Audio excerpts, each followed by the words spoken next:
Hello, everybody. Welcome back to another Medical Myths, the show about what not to do with your body. And today I have a very special guest to talk about a very cringy topic.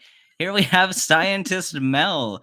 Would you like to introduce Hi. yourself to my audience? Sure. Hello. I'm known as Scientist Mel on the internet. Uh, you know, it's pretty fun. I like doing science communication. It's gotten me pretty far in the sciencey world and allowed me to meet interesting people like student Dr. Ben here. I am like a person who teaches college level chemistry. My whole background has been in education, science education, some research.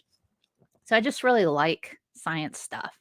And it's interesting because I used to go to nursing school. So medical stuff, and I quit because I hated it. So it's okay. It is not my jam, but I have a very special place in my heart for medical professionals because I have been there and I kind of see and know what's going on after witnessing surgeries, going on rounds, just man, student Dr. Ben, bless you, man. I do not want.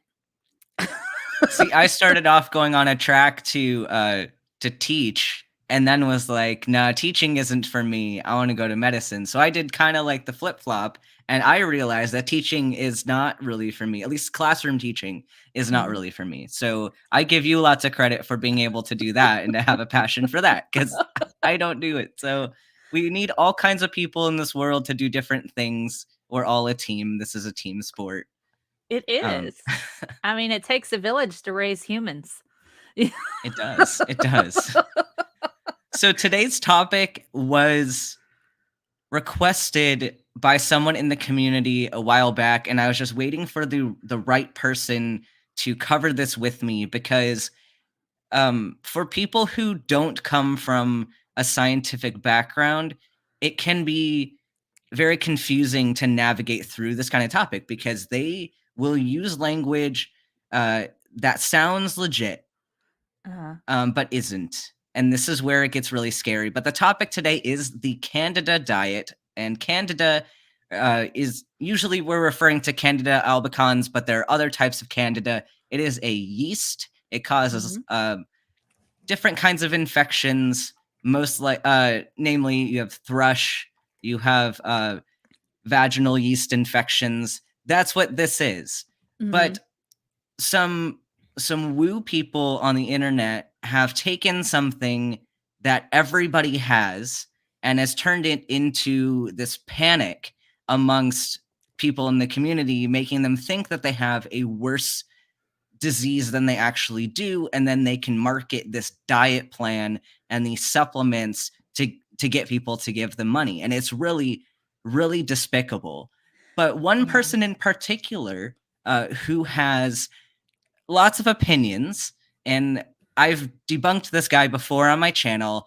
Our favorite chiropractor and naturopath, everyone's favorite chiropractor and naturopath, Josh Axe. We're going to talk about him first. You And need to just I axe realized I him. pulled this up. I don't remember. I always forget if I shared my audio or not.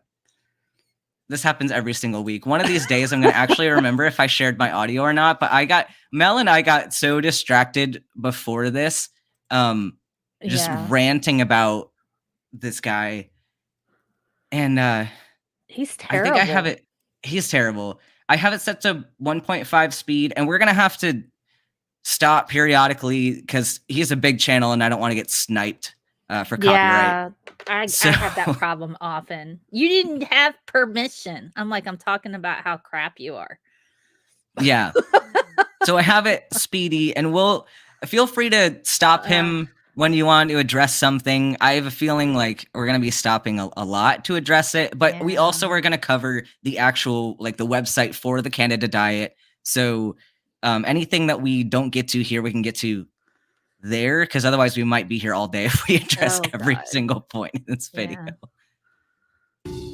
Hey guys, Dr. Axe here, doctor of natural medicine and founder of draxe.com. In this video, I'm going to share with you the Candida diet and my top tips to cure Candida fast. And I can tell you from working with thousands of patients. So of course, right away, he talks about curing it fast. and words that we really don't ever use the word cure in medicine because it's not realistic.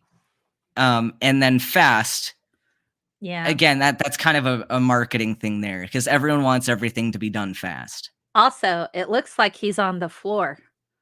It does look like he's Lying on the down on the floor. That's like, just from a creative perspective, don't do that. Don't put the floor behind you as your background.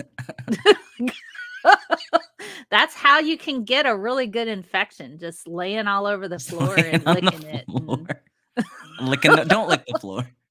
don't lick the floor I'm going to go unless through you the want to get exact diet, the supplements, and a few treatment tips that I can tell you just within 24 hours, you can start seeing incredible results in eliminating Candida. So let's start with number one, the foods you've got to get out of your diet. It's going to be sugar, grains, and surprisingly, foods that are cold.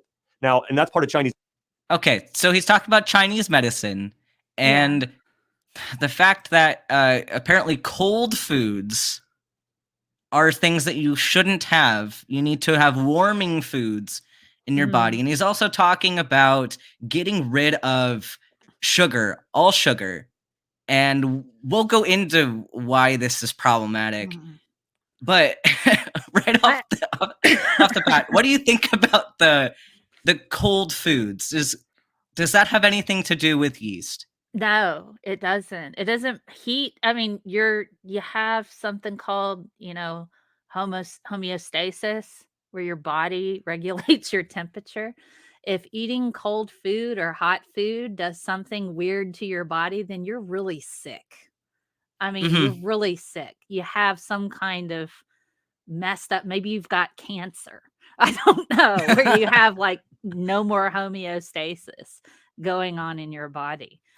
It doesn't do anything. Cold or hot doesn't, and it's weird. They're like, this is Chinese medicine. They eat cold food there. I know they eat cold food there. Yeah, but not if you have Candida. So you got to make sure that you don't have Candida. But we'll go over exactly what they think Candida is. Exactly. And we'll get into this more, but for the people in the audience who don't know what Candida is, it is an opportunistic pathogen. So everybody has Candida in your body. It just lives with the other microbes in your microbiome. And what happens when you get a yeast infection or you get thrush, it's an overgrowth of the yeast. And usually that's due to something that's going to inhibit everything else. So like an antibiotic is probably the most common culprit for causing the yeast overgrowth, or other things like HIV is a huge one because you become neutropenic. You can't fight it off. Things like diabetes, actual autoimmune diseases, and not these fake autoimmune diseases that they like to pretend that people have. But most people have Candida. That's not a problem. And so they take something that isn't a problem and then they make it a problem so that you need to treat it with their bullshit. That's what they're doing. Yeah, that's essentially what this is. And when you're talking, one interesting thing about the sciencey language, I wrote a piece on this because I started to dig in a little bit with some research. If you haven't read the book by Ben Goldacre called Bad Science, you totally should, because he hits the nail on the head and brings up lots of examples about how it is people like this get away with it. If they sound like they're coming from a place of authority, if they use a couple of sciencey sounding words, but they explain it in a way that you can understand, even if they misuse those words, people will buy into it. They will absolutely buy into it because they're deferring the responsibility over to somebody who looks like they're an expert in the field. And he's not. We looked at the freaking requirements to be a naturopath. You get 4 years in school, bachelor's degree. Pretty certain that's all you get. And as long as you did a couple of clinicals and then you go and you take a test that reads like an undergraduate class, there's nothing profound about the program. So we do have some comments that I predicted because Candida sounds a lot like Canada, and this is actually a study tool that we use like to study for the boards. And so I made a flag for us. It's the Candida flag. And this is now the flag of my country. So I'm going to throw this up as a logo on the screen. This is now claimed by Candida. Yes. Blame So- Candida. We'll start singing the South Park song. Yes, we Blame will. Candida. Let's see what else Josh has to say. And we probably won't watch this whole video because I want to get Mhm. into the article from the website that's peddling this diet. Medicine, which I'll share more in a minute. But for starting out, if you have Candida, you obviously, I think you know this, but you want to get rid of sugar. You know, anytime you have that white thrush on your tongue, that's a sign that yeast is feeding on sugar within your body. Then And you so we go want to to the start doctor. eliminating yeast. We want to stop feeding that Candida. Yeah, don't treat this yourself. If you have But- thrush, go to the doctor. It's painful. Thrush is, you don't just sit around, oh, I got thrush today, I'm just going to cut out the sugar. It's usually very painful to have thrush in Mhm. your mouth. You can't eat anything anyway. And something that is important, I'm going to compare and contrast the sources peddling the Candida diet versus Up to Date, which is a database used by doctors to share peer-reviewed standards of care. And the way we talk about Candida in medicine is very different than the way they talk about it in these articles. And something here, they talk about this broad phrasing of the white on your tongue, which a lot of people get if you have poor oral hygiene, or even if you just like ate something a few minutes beforehand. And it's very clear, even in the one of the up-to-date articles that I have here, there's a statement that says the majority of the time when you have like the white on your tongue, if you only have that, it's likely not Candida. So that alone as a symptom is not enough to diagnose Candida, but they're using that here to make people think that they do. So But seriously, Eat albicans. if it's a true yeast infection, it hurts like crap. Oh, definitely. It's inflammatory. Yes. And so in order to do that, you've got to eliminate all sugar from your diet and then also eliminate grains, because grains are breaking down into sugar very quickly, and even fruit at first. Now listen, long term, you're going to add some grains back in after a few days and even fruit later on. But again, for the start, those are the biggest culprits that are causing Candida to grow. And last but not least, Okay. No. I'm going to point out No. later on in this video, I did watch this, and I should have watched it at 1.5. It would have been at least more enjoyable because you can get through it quicker.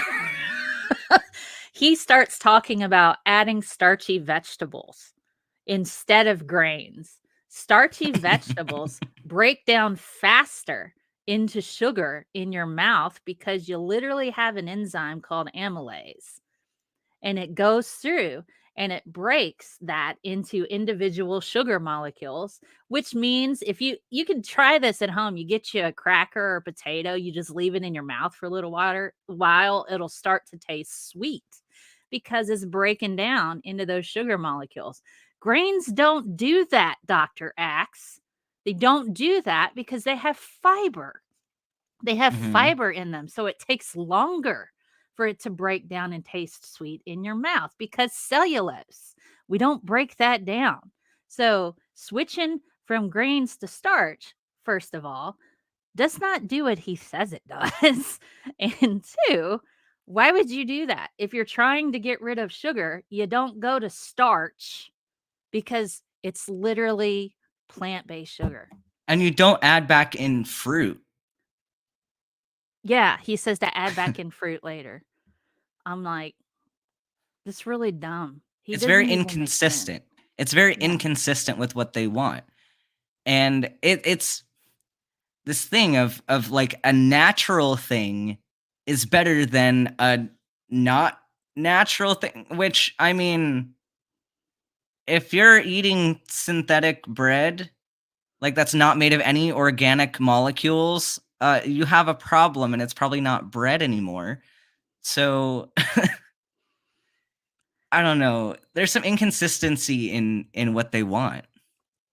Yeah, he's not very clear, and if you listen to this, it just makes you wanna put your head through the wall if you know what It you're. does. It Yeah, does. it's terrible. This is really important. If you're over consuming cold foods, ice water, ice cream, cold smoothies, according to Chinese medicine, your spleen and pancreas and these areas in your body that are responsible for eliminating candida, they get overburdened by What? cold foods. And so rather than having a cold What? smoothie, have a warm bowl of broth, or rather than Hold doing ice on. cream, have something warm. Again, you Oh, want things. God. Hold on. According Hold to on. Did he Chinese say that? medicine. Did he say that your spleen and your pancreas are Yes, affected by colds? he said that. If So your cold spleen and cold your prevents your pancreas. spleen and your pancreas from working. I don't remember learning that at all in my entire almost 3 whole years of medical school. We've never been taught that cold affects your spleen and your pancreas. Homeostasis. I taught that in Bio 1 in high school. But also when you eat, the food does not go to your spleen or your pancreas. Like, what are No. you doing? Are you cutting yourself open and taking ice cream and rubbing it all over your spleen and your pancreas? Like, that's the only way to be able to contact This those sounds like areas with it. this sounds like a new horror film, The Pseudoscientist. He goes around and he shows you how ice cream destroys your spleen by cutting you open and pouring it on there. Does I've he seen people know? do crap like that. Well, not actually like that, but they'll take like an organ and say, "This is what your heart looks like when you put it in soda." And you're I was going, like, why are you putting heart in soda? "That's not this. Do you see what soda does to this cow's heart? This is happening when you drink soda." I'm like, "No, you don't drink soda and then that replaces your blood. That's not how this works." But Yeah. yeah, they go with this, "Oh, yeah." And some people will take this and think that this is an actual thing. Well, if you take this cow's heart or this cow's spleen and you put it in ice cold water, you see that it doesn't function right anymore. Well, number 1, it's out of the cow. Number 2, that's not how blood works. Number 3, I can't. I just can't.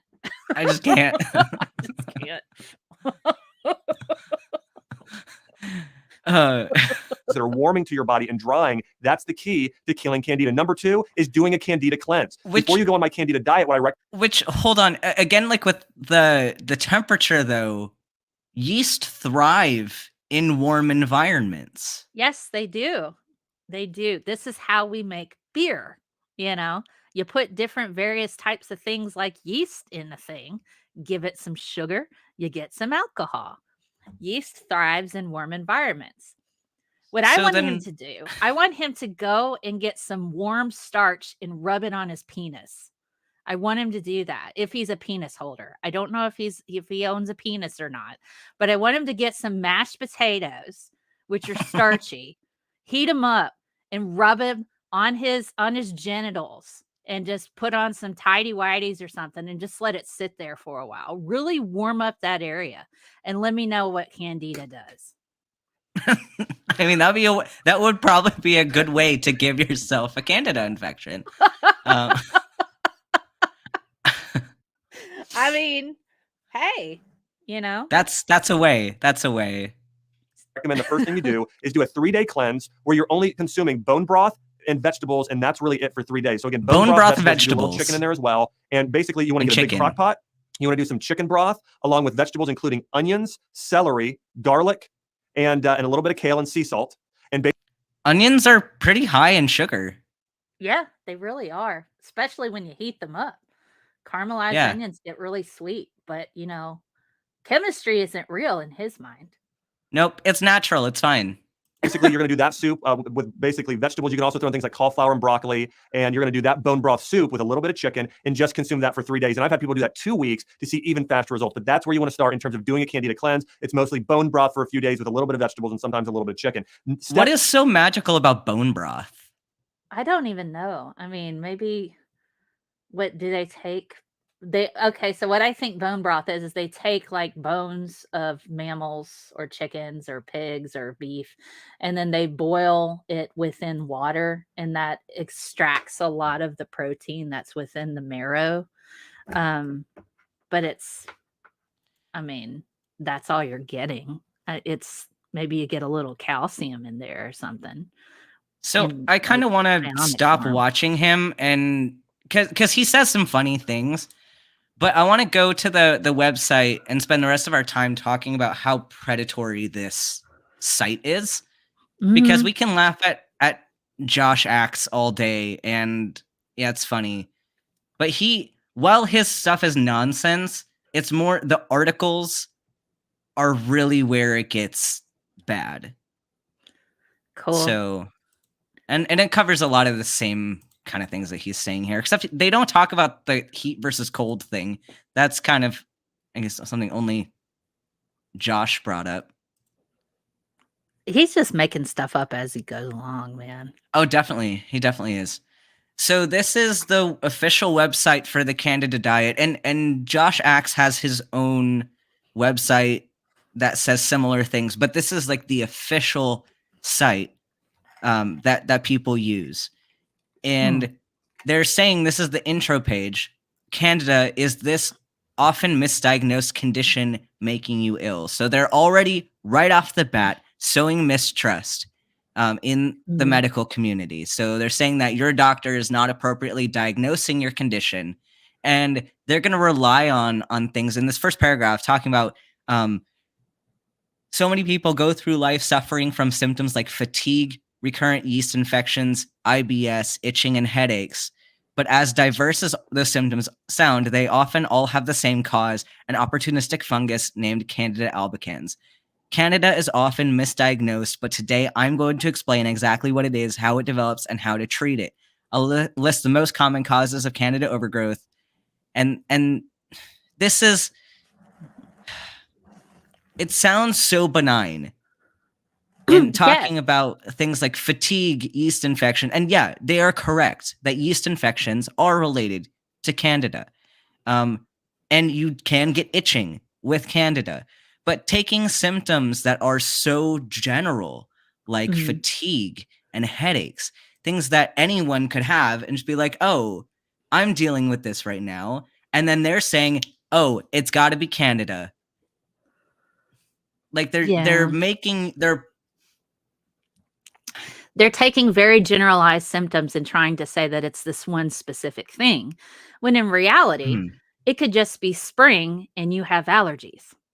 Exactly. One of the biggest concerns I've encountered, particularly with some of my students, is it COVID or is it allergies?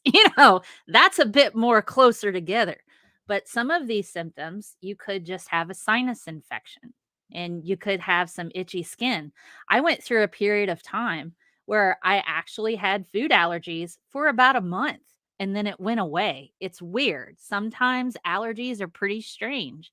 I just had to cut out strawberries.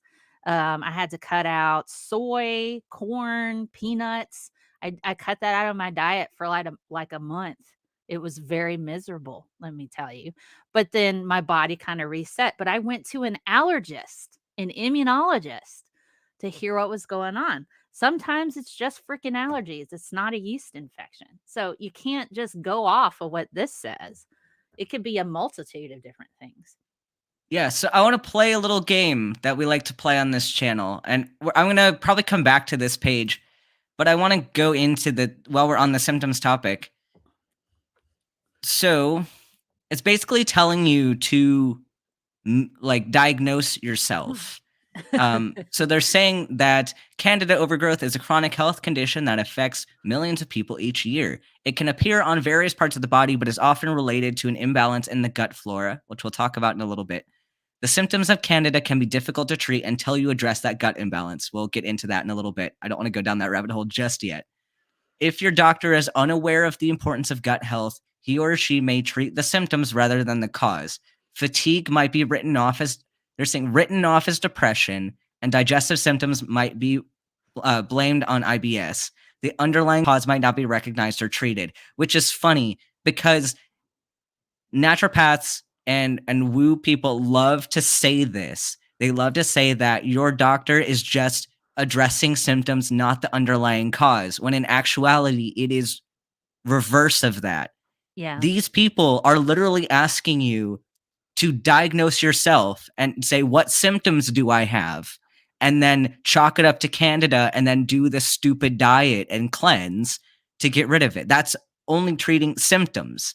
Whereas somebody who has Candida, like an actual candidiasis, yeah, the Candida is a problem. We will treat the Candida, but we also are prioritizing what caused your Candida, because normally it's an immune deficiency, such as HIV or cancer. Those are things that we are going to have to address, and Candida might often be the first sign that you have something like HIV or diabetes or cancer, because you have this infection now that you wouldn't have gotten if you were immunocompetent. So, yeah, we're going to treat that, but we're also going to treat your HIV. I think it's funny. They say there are tests for Candida overgrowth, but patients often do much of the diagnostic work themselves. Do they, though? No, and we're going to do some diagnostic work. We're going to do some today. So, where is their list of? Oh, here's. They had an actual list of the symptoms somewhere, but I guess it's not on this page. Well, because is it on the? It's I think is this what caused it? They had a list, but I guess we'll just go down what they say that the symptoms are. Their website's a little bit difficult to navigate because they have the same topic posted in like multiple sections, and it's really not user friendly. There, I think I saw some of the list go up right there. Oh yeah, here we go. The 11 most common Candida symptoms. So reading over this list, we have chronic fatigue, we have brain fog, we have digestive issues, recurring yeast infections, oral thrush, sinus infections, food sensitivities, fungal infections on the skin and nails, a weak immune system, joint pain, and low mood, which a few of these, absolutely, we can chalk up to Candida. The recurring yeast infections, oral thrush, fungal infections, and a weak immune system is not a symptom of Candida. It is usually the cause of your candidiasis. This also looks like COVID to me. If you have a really bad raging COVID-19 infection, you can actually contract other things while your body's fighting off that particular infection. You could just have COVID. I don't know. I also love the non-specific digestive issues. Like, what digestive issues? Are we talking malabsorption? Are we talking diarrhea, constipation? Are we talking about bleeding, like a GI bleed?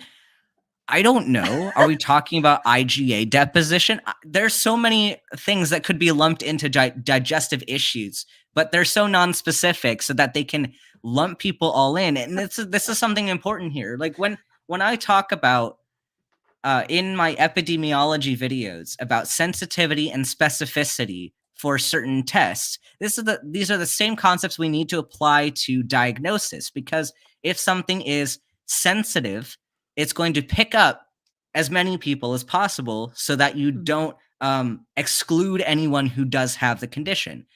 Likewise, if something is incredibly sensitive, you're trying to only get the people who have it and rule out people who don't have it. So there's a delicate balance between having something that is highly sensitive and highly specific. If you're high on both of them, that's great, because you're likely to have true positives and true negatives and exclude the people who have false results. But that's not always possible. But here, what they're doing is they are pretty much excluding specificity. They are not relying at all on being specific. They are just being incredibly sensitive and bringing in everybody they can who might have one of these issues so that they can give them these fake treatments. So if you get the entire population, or even 80% of the population that has one of these symptoms, and then they believe you, I mean, you're going to get, how many of those people are going to be false positives? How many people do you know that would be false positive for any of these? You know, it's really funny. I've had a lot of these all at the same time. I had digestive issues. I had chronic fatigue. I had a little bit of brain fog because I was tired. And I had started taking melatonin, and I immediately had digestive issues, but I didn't put that together. So then they put me on antibiotics, and then I had a horrible yeast infection after that. So it was like I had a multitude of things that all stemmed primarily from me taking melatonin. Even in the smallest, I'm highly sensitive to it. I can't take it. And I was trying to find something to help me sleep a bit better. So if I was like not an educated person, I just assume that I had Candida problems reading this when really it was even low dose melatonin was causing me all kinds of problems. My body's like, what are you doing? But I can't take anything like that because I'm super sensitive to stuff like that. So let's play a game again, a differential diagnosis game. So let's take one of these. We have a person coming in, and they are complaining of chronic fatigue. So something that's very broad and very vague. We have someone with chronic fatigue. What are some differentials? What are we thinking? What anything that can cause chronic fatigue? Let's just list them off. People in the chat, you can comment as well. Let's see, it could be cancer. It could be cancer. Thank you, WebMD, for that cancer diagnosis. It could be cancer. You could like have malnutrition. Mm-hmm. You could have depression. Mm-hmm. You could have insomnia. Yep. You could be dehydrated. Yeah. You could have SR saying drug use. Absolutely. Yep. Drug use. Lack of sleep. We got the insomnia or sleep apnea could be one of those. Could be that. How about hypothyroidism? Yep. Is one. How Could about have diabetes? high blood pressure. Yeah. High or low blood pressure could be on that list. How about influenza? How about migraines? Lupus. How about lupus? Absolutely. Yeah, hormones. Even like PMS. It could be like we have so many differentials for this. Arthritis. Could have arthritis. So many things could be giving you chronic fatigue, and you can't just self-diagnose like, oh yeah, this must be Candida. That's lazy. That is absolute laziness.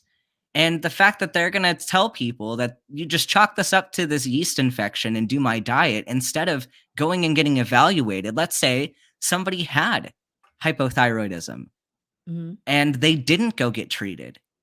They're at risk for some serious complications because their metabolic function's going to be lowered. Their ability to regulate their temperature is going to be inhibited. You have real consequences from these bad ideas, and that's why it's not benign to just go on this. And especially with prescribing diets seem benign. It seems like you're just helping somebody get healthy, but if you don't know that person's medical history and you don't know their situation, you could be doing more harm by causing them to go on certain diets. Certain people should not be going on low carb diets at all. It could be very dangerous.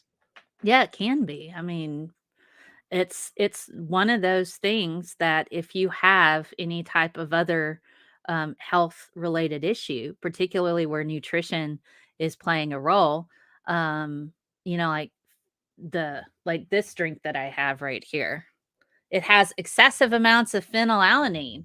What if you got PKU? Yeah. Yeah, and that's why they have to list it on there. It's for people with PKU. Yeah. So if you ingest too much phenylalanine, it can deposit in your brain if your body's not able to break it down. I mean, you can't just go messing around with your diet. If you're moving away from junk food and getting to more higher value nutrition foods, okay, I don't see a problem with that. But not everybody has that luxury. You know what I mean? Not everybody's able to do. We could go off on the whole thing about nutrition and food deserts and all kinds of stuff like that if we wanted to. But you can't just diagnose yourself with that. There's multiple tests that they run to rule out certain things. So I want to go to the section. I guess we'll go back to the introduction because they talk about what causes Candida and what is Candida, where did they say they had a thing about What is what Candida? actually Oh. Hmm. I guess maybe it is it's either under the symptoms or it's under they have so many different things in so many different places. Oh, here we Not go. very Oh, here we go. user-friendly. This is something else like this was the list I was looking for. So signs of a Candida albicans overgrowth. The symptoms of Candida overgrowth vary depending on location and severity of the infection. An intestinal Candida albicans infection is often associated with Candida infections elsewhere on the body, which intestinal Candida overgrowth. So everybody has Candida in their GI tract, but an intestinal Candida infection is incredibly rare, and it is so rare that it's not really listed in most of the standards of care because it's such an afterthought. If you have that, there's something else going on. It's very rare that and it does happen, but it's not common enough for it to be the top of our differentials list. More commonly, it's going to be vulvovaginal or it's going to be oropharyngeal and a few others that we'll talk about as well. But GI candidiasis is rare, and they're using it to claim that all of your digestive issues are related to Candida, and they probably are not. But what they are saying here, this list talks about fungal infections of the skin and nails, such as athlete's foot, ringworm, and toenail fungus, which incorrect because athlete's foot is tinea pedis and is most commonly caused by trichophyton. It's not Candida.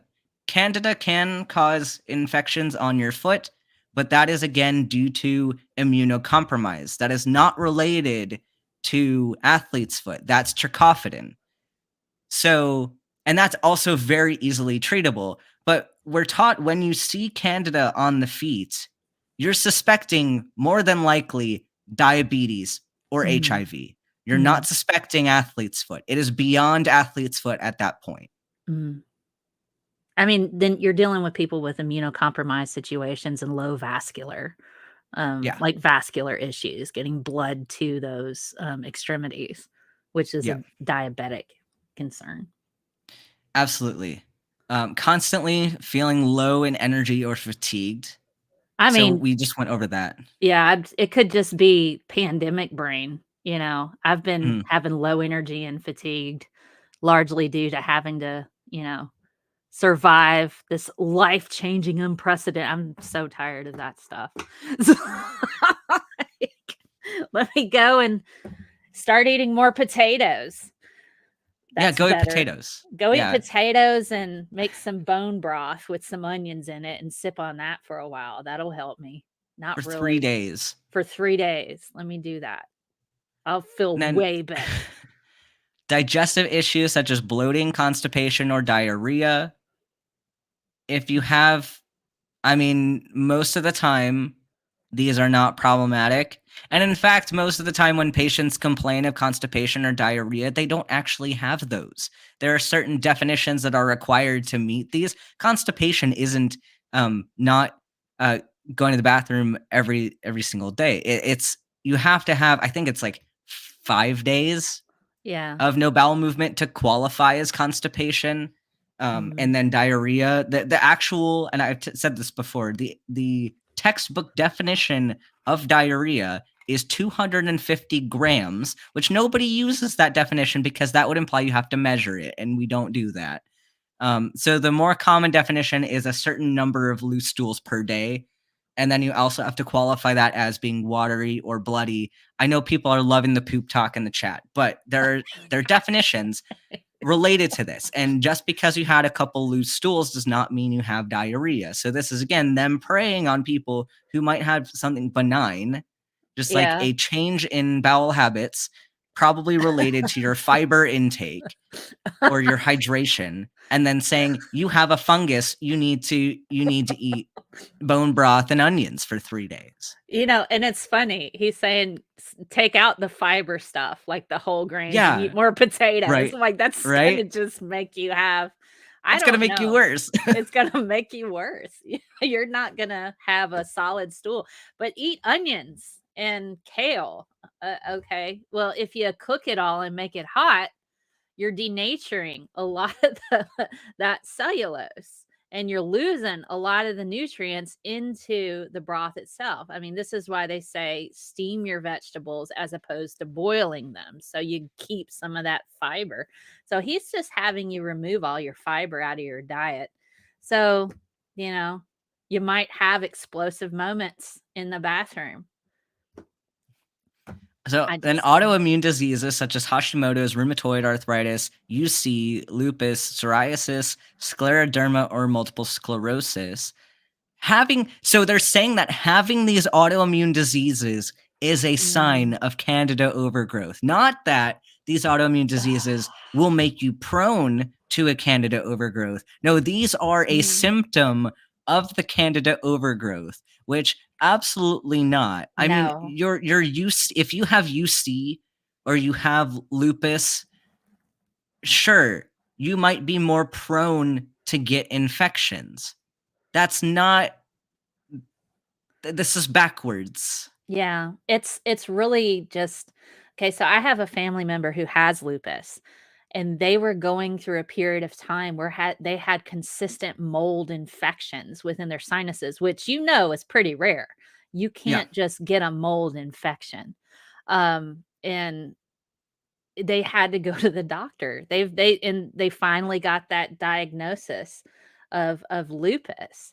And I've had to go through and help them a bit with some of their cleaning supplies. And, it's really just they can't have a lot of fume stuff, so they can't really use bleach so much. So this is where we get into acid-base chemistry to where they can get rid of the thing but keep the beneficial bacteria around. We had a whole thing set up, man. She still uses it, and she has a bit OCD, but she's like, this stuff cleans better than bleach. Look at it bubbling away. It's like you can see because all of, using baking soda and vinegar and other stuff like that. Now, if we're dealing with a virus, you got to go with the alcohol stuff. But man, she just, if you're getting infections or you have stuff like this, it's likely due to the fact that you have the autoimmune disease. It's not because the Candida is there. It's because you've got the autoimmune disease, and no amount of eating properly or probiotics is going to fix that. So, nothing. You have to go to the doctor and get on meds. And the next two, you have the poor memory or concentration, inability to focus, ADD, ADHD, and brain fog. So now they're targeting people who are neurodivergent. And this is something we've seen with a lot of the pseudoscientists. They love to pick on neurodivergent people and make them buy their shit. And it is disgusting. It really is, because they're sitting here and coming from a person who has been a public school teacher before and dealt with neurodivergent learners and that sort of thing. There's so much you have to do, but a lot of the times, you just modify how you interact with them. They're not broken. There's nothing inherently wrong about the kid. They're just trying to learn how to people because they weren't programmed, hardwired to know how to people. So you have to just teach these individuals, what the societal and the conversational cues are. They're not broken. And so it really makes me mad when I see stuff like this. They're like, well, these people, there's clearly something wrong with them. They don't think the way that I do. They don't act the way that I do. No, maybe you need to shift how you behave to get the desired response that you want. Yeah. That usually works 90% of the time. Giving neurodivergent people an opportunity to learn and interact with you so you can understand a bit better. This makes me mad. There's nothing wrong with neurodivergent people, and making certain a kid doesn't have a cookie is not going to do anything about the ADHD. They're still going to have it, whether you give them sugar or not. Well, like I can't let him have cake with the rest of the kids at the birthday party because the Candida diet, he has ADHD, and I'm trying really hard to get him to not behave this way. No, there's other things you can do as a parent. Let them know what to expect. You show up, they can have a piece of cake. Maybe don't eat the whole cake, let them know they got to share with their friends. I mean, it just makes me mad. This isn't something that, neurodivergent people are not broken. They're not broken. You just have to interact with them differently, just like you would every other person on the planet. I don't know. I'll The get off my next one, soapbox. skin conditions such as eczema, psoriasis, hives, and rashes, which is funny because people who don't understand immunology don't get that there is a specific mechanism to these conditions. Eczema is IgE mediated. Hives are also histamine and IgE mediated. So Yeah. you're not going to have Candida from IgE. This is not related. You can have them at the same time, but that doesn't mean that they are related in any way. Candida is not caused by IgE, and and like I don't know. I went and cut some grass in my backyard and I started pulling some vines and then I got this weird rash. It might be Candida. I almost said Canada. Might be It's Canada. Candida. It's definitely Canada. It's all Canada's It's all fault. Canada. I found these really interesting leaves from this ivy that was growing. I thought, this is pretty. Maybe I'll bring it into my house and, put it in some soups or something. Maybe that'll work. It's clearly Candida and couldn't be poison ivy or poison sumac. Couldn't do that. No, not at all. Just gonna go And then roll around in it. And then we got, again, the low mood, irritability, mood swings, anxiety, or depression. Again, picking on people with mental illness. This puts me into a mood swing, anxiety, and low mood that this is happening. Yeah. I mean, it's clearly Candida. It's the Candida. The next two are true. Vaginal infections or itching and UTIs or rectal itching. These are potentially related to Candida because Candida can cause these. So good job.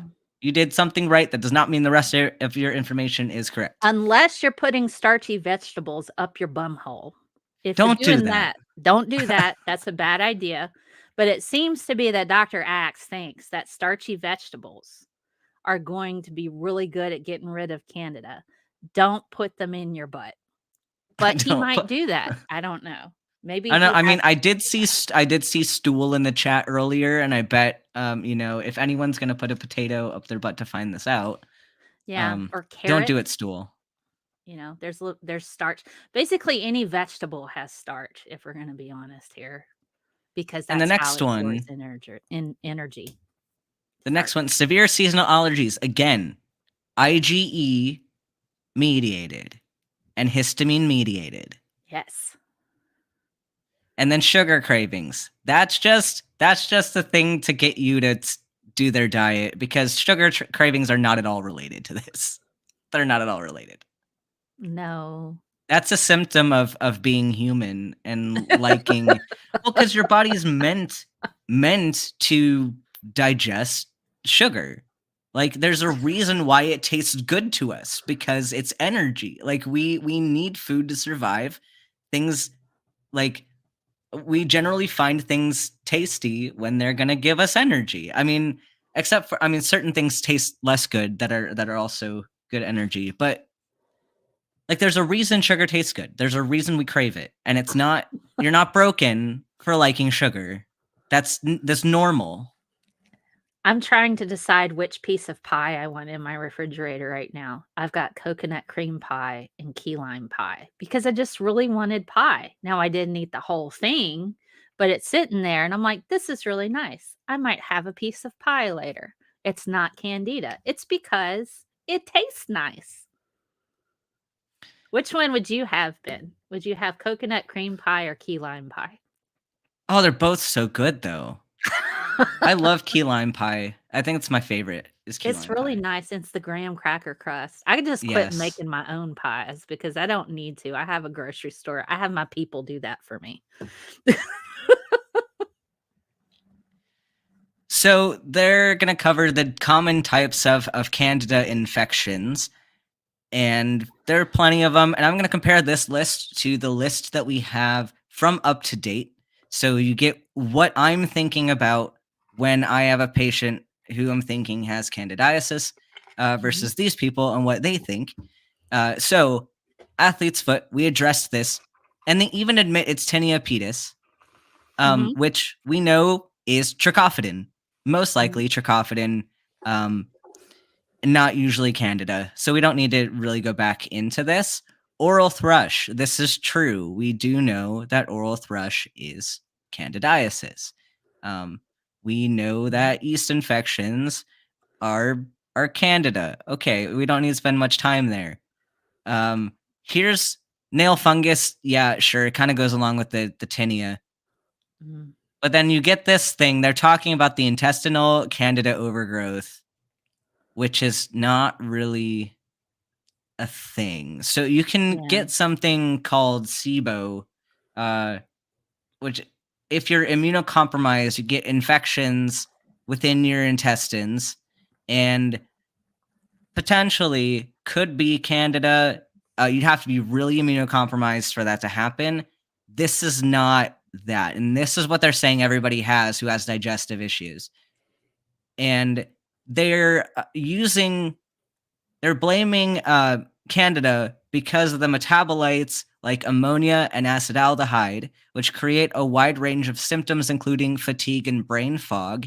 It weakens the intestinal walls, causing chronic inflammation and even allergies, and spreads to appear as topical infections in other parts of the body. This is absolute BS. That whole paragraph is BS. So the way Candida works to cause infections, you have lots of microbes in your GI tract, and they're all in kind of their normal amounts, and they all have to compete for nutrients. So when you eat food, sugar or other foods, we know that Candida does like sugar. We also know that pretty much every other microbe in your GI tract also likes sugar. That's just, they need nutrients. They just do. So you have them compete for nutrients with the other microbes there, and then that population control keeps them from taking over. Because there's only so much space. That's what it comes down to. There's only so much space in your body.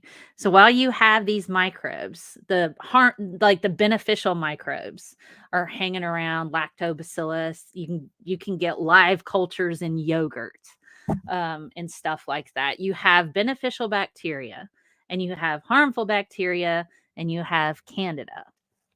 Different types of things. So they all compete for these resources. There's only a limited amount of space. So if one of the beneficial bacteria starts to die off, then one of the others will start to fill in that space. And that's where you have that overgrowth, is because it's filling in that space that's now been opened. We could get into ecosystems and stuff when you're looking at how you can get into the importance of having competing microbes within your body. I mean, we also see this in the macro world with wolves, and rabbits and deer. They all compete for this space, but you only need so much. Now, once you take away the beneficial bacteria, that leaves an opening for that Candida to kind of fill in, and then you start to get this overgrowth, and then it starts getting irritating, and then you get the itchiness. Then you start to smell like a rotten Subway, like a Subway sandwich dumpster in a hot alley. Yeah, you don't want to smell like a rotten Subway sandwich in a dumpster behind a Subway. But yeah. So the interesting thing is, when they're talking about taking away sugar, of course, you're taking away nutrients that could go to the Candida, but you're also taking away the nutrients that go to your beneficial bacteria. Yes. So you're just killing everything now, which isn't helping.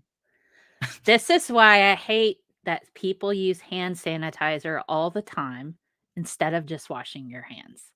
You don't want to get rid of everything unless you have HIV, unless you are on chemotherapy, unless your doctors say you've got to scrub down everything to make certain you're your person in your family does not encounter any kind of microbes because they're immunocompromised, just use soap and water.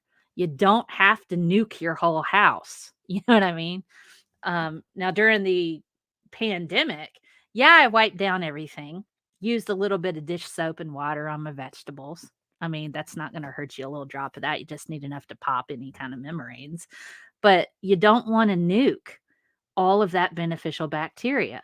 This is also why ladies or people who own vaginas and labia and vulvas, you don't want to nuke all of the bacteria down there.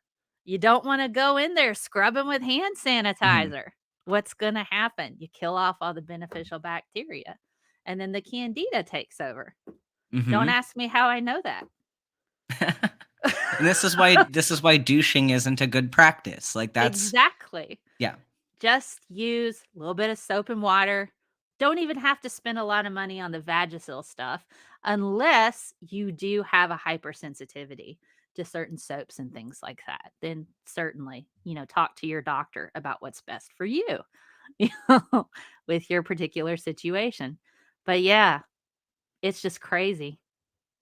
So this next little bit, like, they take something that is kind of true, and then they don't clarify, and they don't tell you what the reality is of the thing that they're referring to.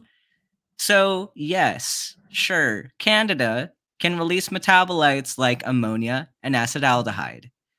But here's the thing with ammonia, and I've talked about ammonia and the absorption of ammonia in my Don't Drink Your Pee episode.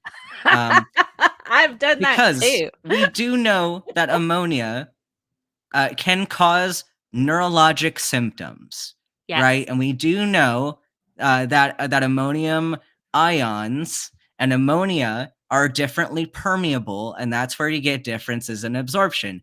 But here's the thing. When ammonia is causing brain fog, this isn't just some, oh yeah, well, I'm feeling kind of matinee. This is something we call hepatic encephalopathy. This is a big problem because when you have ammonia, your liver gets rid of it and your kidneys get rid of it.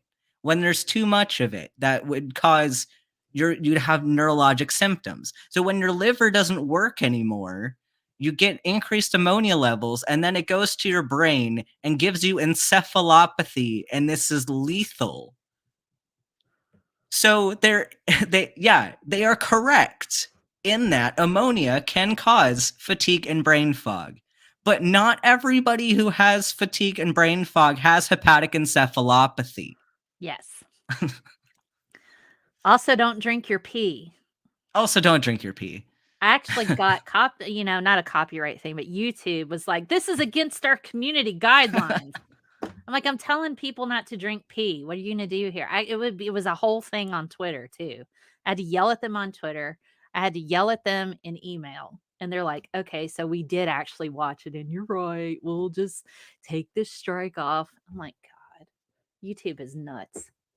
And the next thing they said, acetaldehyde, which is, again, very funny because they just told us to not consume any sugar and to not have fruit or anything. So basically, they're telling us to go on a keto diet.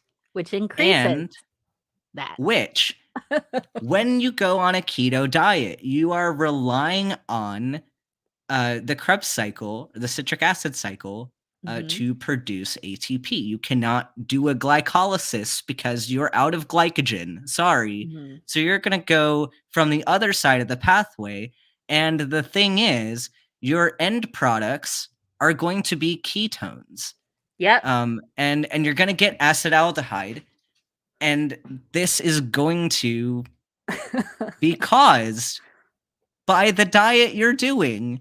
So you're going to blame acetaldehyde for these brain symptoms and saying that Candida produces it. Sure, okay, I'll grant that. But what about the acetaldehyde that you're producing in your own body from your keto diet that you're on now? Yeah. Yep. So, I mean, pretty much that. I mean, The it's funny. hypocrisy. It's funny, but they expect people to not know what any of this is. And most Yep. people don't know what any of this is. They're presenting it from a position of authority. It's a naturopath. They went to school for that. Well, you could go to school for a lot of things. It doesn't make you qualified in any of this. Case in point, teaching high school, a lot of states, all you have to do is get an education degree and you pass a test. So if you teach high school science, you don't have to, well, there are some states that require you to have a degree in that science. Not a lot of them in the rest of the country. You can just pass a test on biology or pass a test on chemistry, pass a test on physics and not have a degree in it, but yet you can teach it to kids as long as you pass a test. But a person like myself who has a degree in biology, they required me to get a post-grad degree in arts, essentially. It's Masters of Arts in Secondary Science Education and Teaching, Instruction, Curriculum, and Leadership. It sounds really cool, doesn't it? Really expensive degree. But I had to do that. My knowledge alone was not enough and not considered. I wasn't qualified to teach any science until I got that. I had a certain amount of time to complete all of those courses. But yet, do you know how many teachers I encountered that did not understand what they were teaching? A lot. So just because you go to school does not mean truly what is qualified. What is Yeah. qualified? What are we talking about here? The person who becomes a naturopath, we looked at what their qualifications are. I mean, just basically a biology degree, which is great and all, but that doesn't necessarily make you qualified or show or demonstrate actual knowledge of medicine. You don't get the same amount of training as a medical doctor. Nowhere near that. So I did want to address another point in this. I love how much we got out of this tiny, tiny paragraph. But when they talk about, and this is something hilariously bad, the fact that they're talking about it weakening the intestinal walls, causing chronic inflammation and even allergies, and then spreads to appear as topical infection in other parts of the body. So they're saying that this Candida goes through your intestinal wall and shows up as a topical or skin infection or like a mouth infection somewhere else.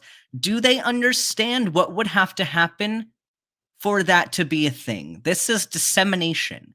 This is now a disseminated or an invasive candidiasis, which, what does that mean? How does it get from this place to another place? Through your bloodstream, which is something we call sepsis. Yes. This is deadly. Or if you if you have don't- Candida in your blood and it's You're- going you other don't die. places, you have bigger problems than your diet. Or, if you had Candida in your colon or in your intestines or whatever, and you managed to see some on the exterior of your skin, then you probably got a hole in your intestines. And you have a bigger problem, and you're going to have peritoneal signs of a bowel perforation.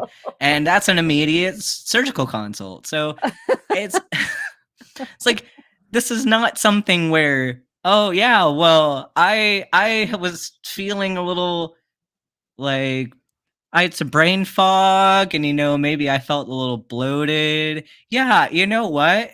It's the sepsis. It must be sepsis. Like, that's I have not to what ask we're you, thinking. Ben, have you ever seen the movie, the extended version of A Million Ways to Die in the West? No.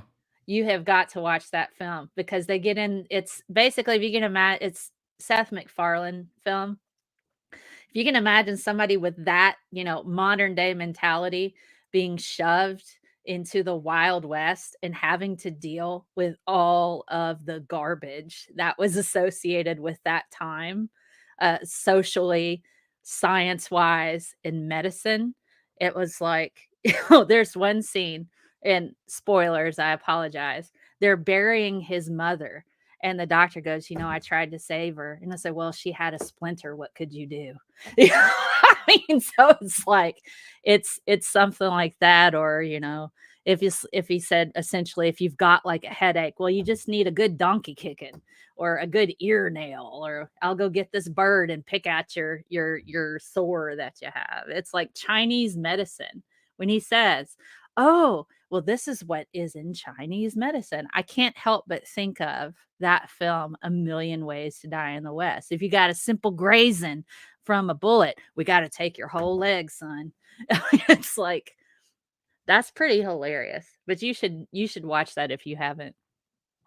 Trying to pretty funny. find there's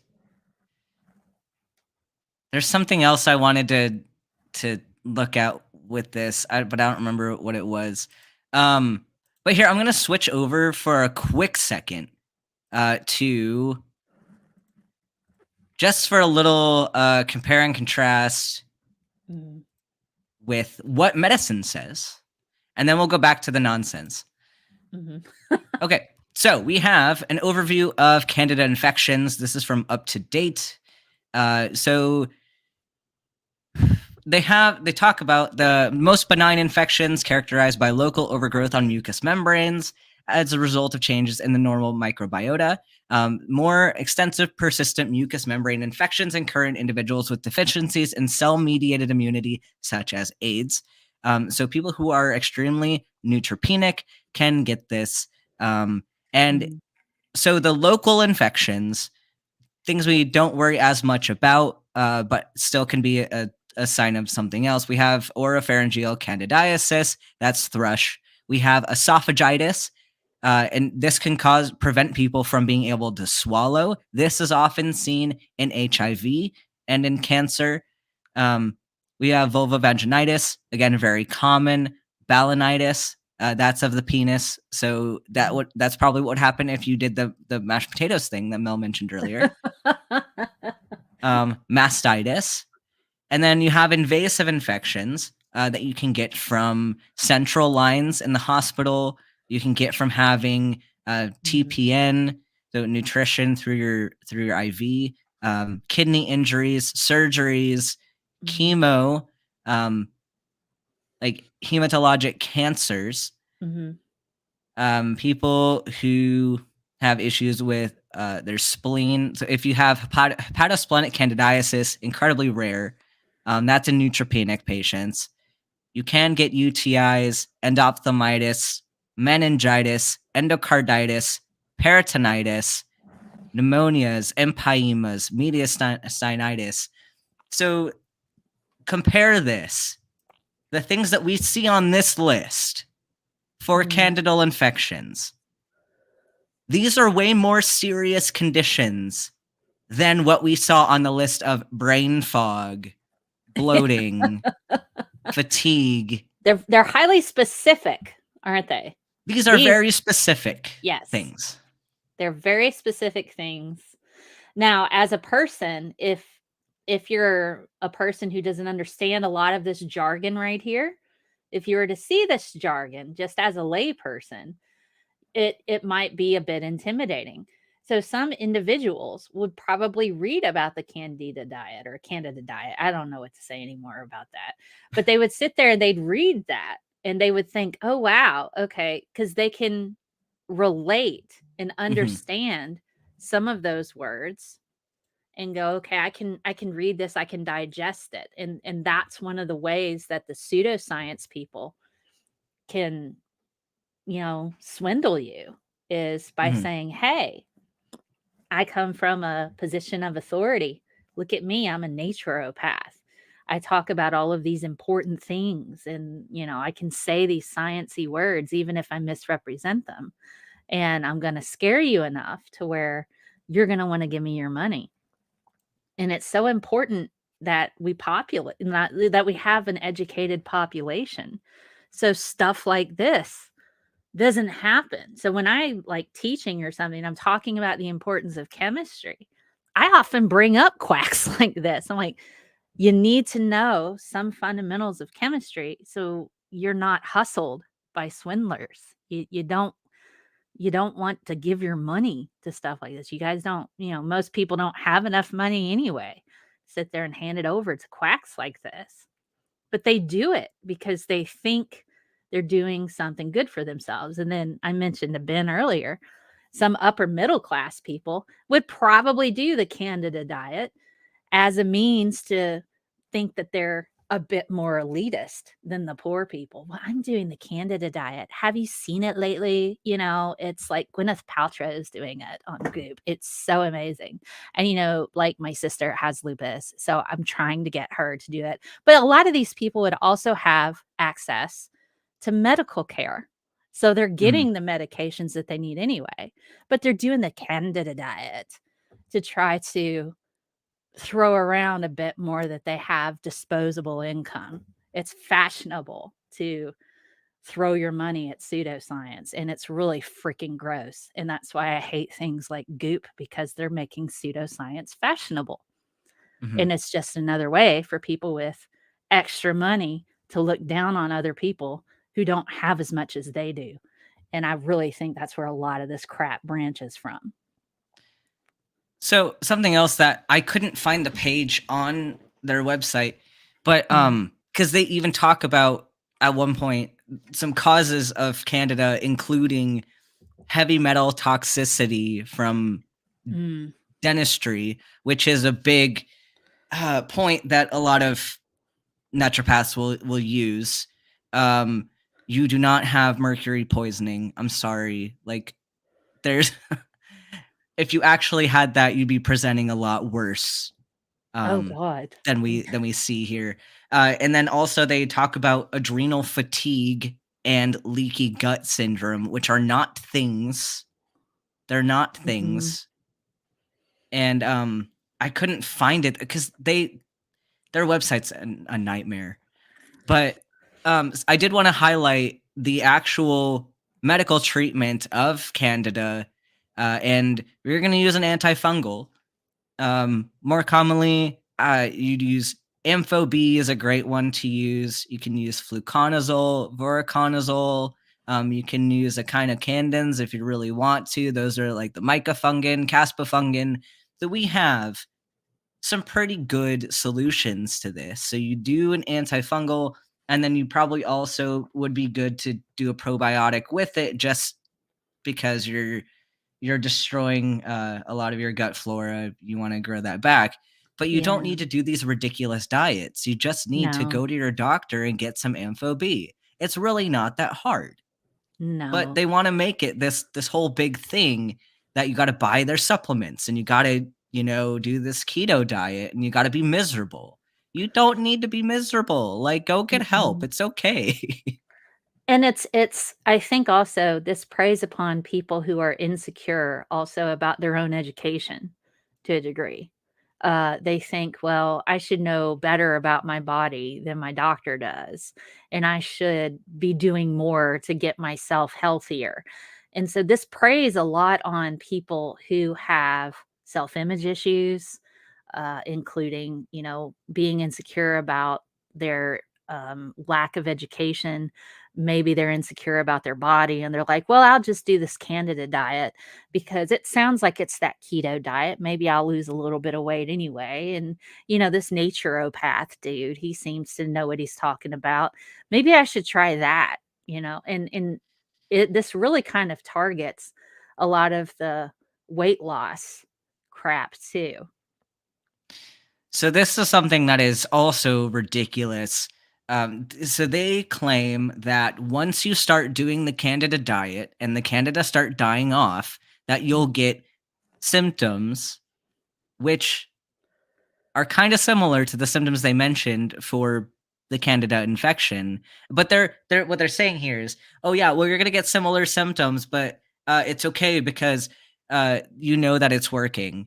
And this seems like a way for them to blame the effects of being on such an extreme diet on this die-off, which actually, if you're getting, like, if any of you have heard of keto flu, like the feelings of malaise after being on keto for a few days, that you're gonna be getting that with this diet. It's a very extreme diet to be going on. Mm. And so they can tell you, yeah, well, that's normal. It means you're doing it right. It means that the Candida are dying off. It's normal. That is not normal. No. If you're on a diet and you feel like garbage, it's probably not a good diet for you. Not only that, this reminds me of Jilly juice. When people Mhm. start getting the explosive diarrhea from eating all of that salt in that salty cabbage water, they s it actually they've actually lost some tissue. Some people will post pictures of the aftermath, and it looks like some tissue is coming out, and I'm like, "Oh my god," and they will sit there and Jilly will say, "Oh, you know it's working. That's the waterfalls. That's how it's cleansing your body." People have gone to the hospital and had mini strokes because they Mhm. did that sort of thing. And she'll sit there and say, "Oh, I know it feels so painful, but you're cleansing your body of all your toxins." I'm like, "There's tissue coming out. I don't know where that's from." Oh my God, you need to go to the doctor. But they do. They will blame. It's like, well, this is just part of the process of healing and cleaning your body and getting, and people will go through this thinking, well, I'm enduring all of this suffering and this pain in order to get to a healthier status. It's just, and it's not going to happen. But they think that they're doing something good for themselves. Yeah, and so they go back to the acetaldehyde thing, saying, "Oh, well, it's when you kill off the Candida, it's going to release more acetaldehyde, and that's what's causing these problems." And then they say that at least 79 different toxins are going to be released, and they list ethanol, uric acid, and acetaldehyde, which your body has some good ways of dealing with ethanol and uric acid. So I don't know how much they think you're getting, how much, like how much uric acid do you think Ugh, you're producing so that you're completely overwhelming your liver and your kidneys? I Um, mean, also, if but they're saying that you're releasing this, if you have ethanol in your stool or your urine, this is a problem. it's a big You should problem. not be losing ethanol after your Yeah. kidneys. I mean, my God. This is yeah. So I think It like there's so much to this website that like we could get into. Maybe we need to do a Candida part 2, but I can't express enough. It's like with the people drinking their own pee and stuff. Well, there's stuff in there that your body loses in the urine. I'm like, if there's anything beneficial in your pee that is good for your body, that means you are very sick. You do not want sugar in your pee. You don't want proteins in your pee. You don't want anything that your body uses in your pee. And if mhm. that's the case, you're very ill and you need to go to the doctor. And probably need to be in the hospital for I most of mean, those no cases. I mean, kidding. there's certain cases of proteinuria where it's like not a problem, but most of the time it's a problem. So at least go to your Yes. doctor, make sure that if you have protein in your urine, that like if it is benign, at least like you confirmed that it's benign. But but here's something scary. So they tell you all this scary stuff about Candida, but don't go to your doctor about it. You can just do this questionnaire, and then if you meet the criteria here, you can start the diet, which if in a clinical setting, how we're going to diagnose Candida, it's going to be usually a clinical diagnosis. It's very rare that you'd actually need to like do a laboratory test because it's so characteristic of a disease. Like you get the story, you get the symptoms, like physical exam, you're pretty golden on what this is. But if you're not sure, you can scrape some of it off. You can Run a test it with some culture. KOH, Yeah. and you can look at it under a microscope. If you see some budding yeast or some pseudohyphae, okay, cool. We're pretty confirmed there. But we have clinical methods to tell you what this is. You don't do a stupid questionnaire on your own and then say that that's good. But let's say let's do this questionnaire and let's see if how likely we are to have Candida. So These are yes or no questions, and there are only 11 of them. So, have you taken repeated or prolonged courses of antibacterial drugs? I'm going to say no because this is a giveaway that you might be at risk for Candida. So, I'm going to say no. So, that'd be 0. Okay, but I could say if I were just reading this, I'm like, yeah, I've done that Yeah. before. Oh, you've done that in the past. Yeah, true. They don't Yeah. give you a time frame. Yeah. Right. I've done it before. I had a Yeah. really bad infection once and I took lots of antibiotics. So if you're coming from I don't, a no knowledge perspective, yeah. Oh, sure, yeah, I'm a 4. Yeek. I'll play the Have ignorant person. You Have you play been the bothered by educated person. recurrent vaginal, prostate, or urinary infections? If you're getting recurrent prostatitis, you have a huge problem. I'm Because like, I've that's had it a couple of times. I might go, "Hey, yeah, I've had, like, a yeast infection at least 3 or 4 times in the past," but that people who are prostate owners are way more likely to get urethritis that does not progress to prostatitis. If it's Mhm, progressing that frequently to prostatitis, you have bigger problems. mhm, And also, that's usually E. coli and not Candida. And most urinary infections are caused by E. coli or mhm. Proteus or other GI gram-negative Yeah. bacteria. So, do you feel sick all over, yet the cause hasn't been found? This is dubious. Yeah, it's also pretty vague. I would be like, "Well, I have been feeling that a bit lately, but it might be because maybe I'm just, maybe my anxiety is bothering me a little bit, maybe I got stress in my life." These are very vague. I could Yeah. say yes on several of these if I didn't know that this was predatory. Yeah, we got the hormone disturbances, including PMS, menstrual irregularities, sexual dysfunction, sugar craving. Why is sugar craving in this list? And Because low body temperature. PMS people want chocolate So when the therefore, sugar craving is automatically related to your sexual function and your Yes, menstrual irregularities. yes. Are you unusually sensitive to tobacco smoke, perfumes, colognes, and other chemical odors? I avoid the perfume department at the Same. mall because I don't want to smell like that. So, yeah, sure. So far, I'm a yes on lots of things if I go in this not thinking in advance, Yeah. Are you bothered by memory or concentration problems? Do you sometimes feel spaced out? I feel like everyone walks into a room and forgets why they went in there. That happens. Mhm. I like to daydream sometimes. I did that as a kid. That doesn't, it's just a part of who I am. Have you taken prolonged courses of prednisone or other steroids, or have you taken oral contraceptives for more than 3 years? I mean, that's actually a good question because that does leave you prone to those infections. We do know that contraception is related, and also prednisone and steroids are Mhm, immunosuppressants. So that mhm. does make sense. Yeah. Do some foods disagree with you or trigger your symptoms? Well, if I go like Cookie Monster on some, like, greasy onion rings, I'm gonna end up in the bathroom, like, Well, I within got food a poisoning 30. last week. Yeah, So is maybe. that Candida? Yeah, might be. Uh, do you suffer with constipation, diarrhea, bloating, or abdominal pain? Anytime, Again, like, if I eat a lot of greasy onion rings, yes.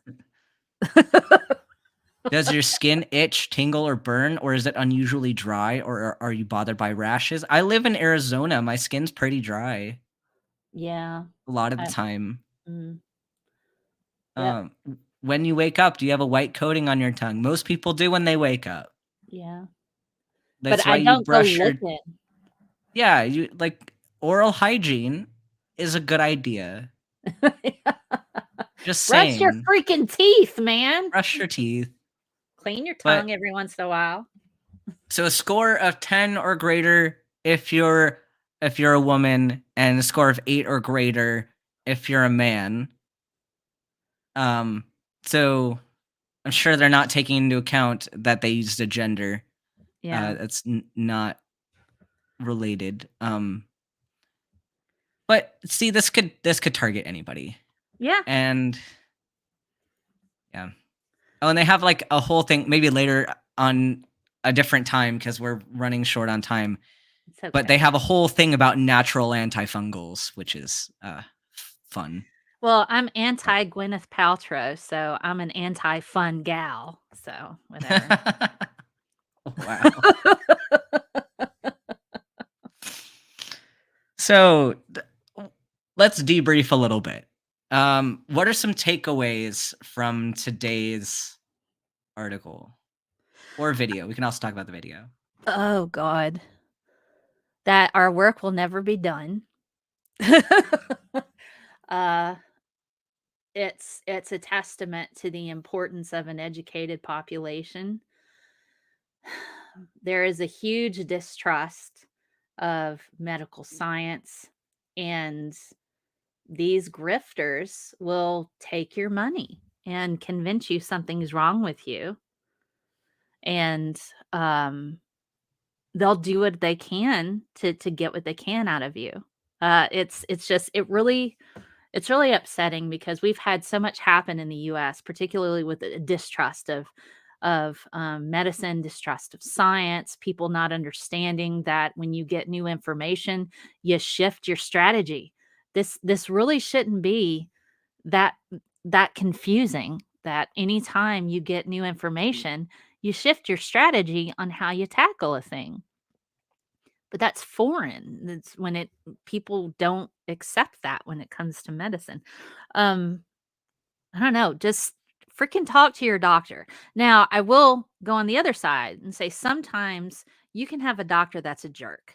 Not terribly common, but I know that there's a lot of distrust, particularly with, history in medicine and how there's been some issues Mhm.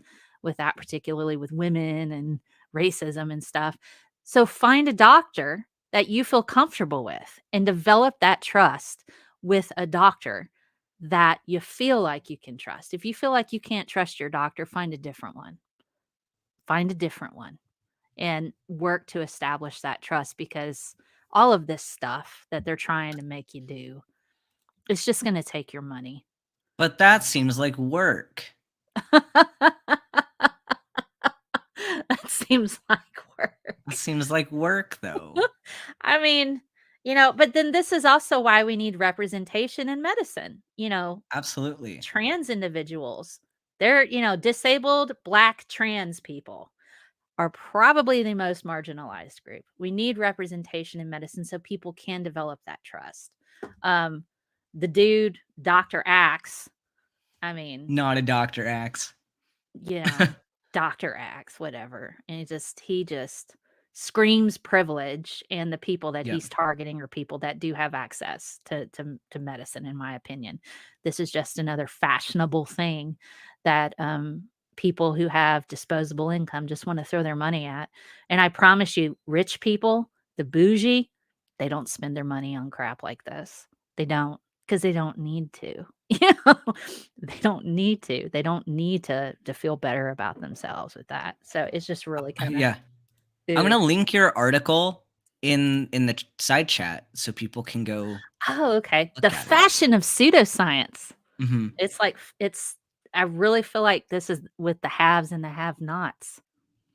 And there's a particular place in hell for people who target like cancer patients, saying, you should come to our cancer center. We'll help you eat better. Give us all your money.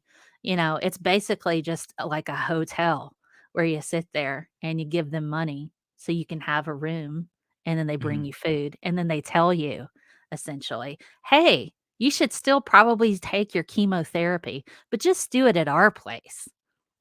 And some people come off of their chemotherapy and their drugs, they end up dying. And they go, Mhm. well, we told you. It's horrible. I hate it.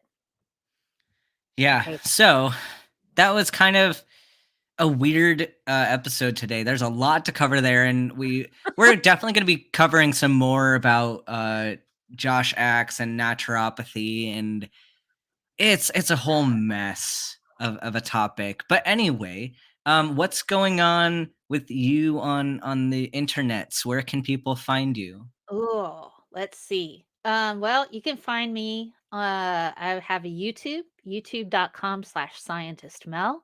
I have my own website. I have some sciencey merch. I also have articles. I have educational things. If you're a teacher, there's stuff there that you can use. I also am on Twitter.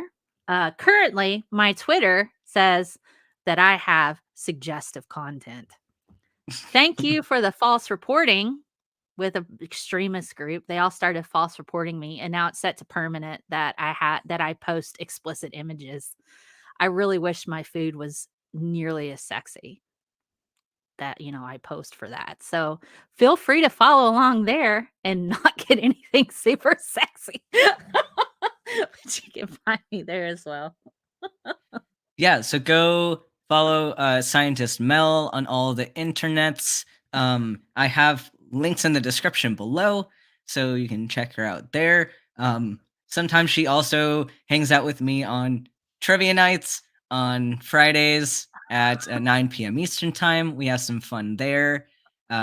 Also, Medical Myths every Saturday, 2 p.m. Eastern Time. You all have been here, so you probably know about this show. Also, I do a campaign for Dungeons and Dragons on Nat One Heroes. That is every other Sunday at 7 p.m. Central Time. So that's not this week, but will be again next week. And as always, we're going to thank the patrons.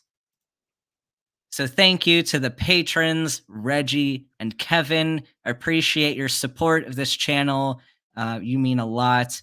And speaking of the Patreon, right after this, there is an after show for patrons only. So I do some goofy medical content, like I watch Scrubs, or sometimes I'm going to do some other fun things with WebMD maybe today. It's going to be fun. So if you want to get in on that, you can go to the Patreon and you can join there. So anything else you want to add before we wrap up? No, just thanks for having me on your show. It's a lot of fun. We'll have to definitely do it again. So thank you everybody for watching, and we will see you all in the next one.